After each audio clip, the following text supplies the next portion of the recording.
For downward facing dog, we're actually going to come into a high plank to set up the spacing distance for our stance.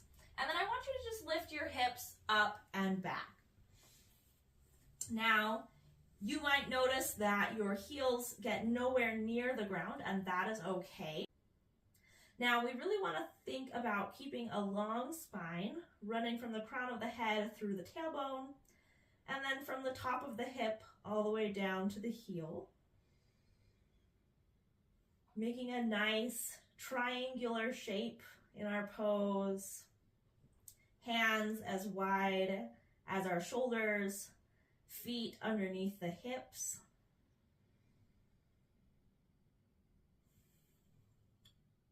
You can gaze between your heels or between your knees.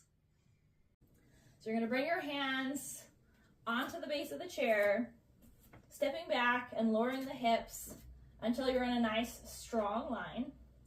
And then I want you to spiral your arms so that your elbow pits shine forward before you then shift your hips up and back, coming into downward facing dog. You're going to stand about 2.5 to 3 feet away from the wall, depending on how tall you are. And then your hands are going to be resting on the wall in line with your shoulders.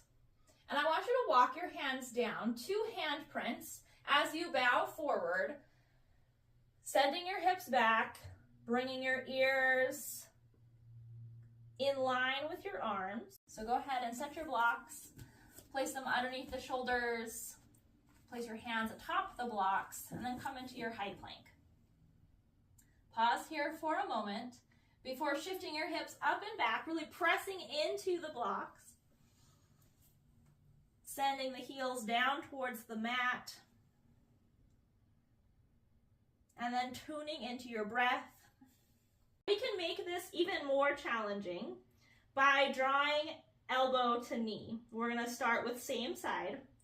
Inhale, downward dog. Exhale, elbow to knee. Downward dog, inhale. Exhale, elbow to knee. Do 2 on each side.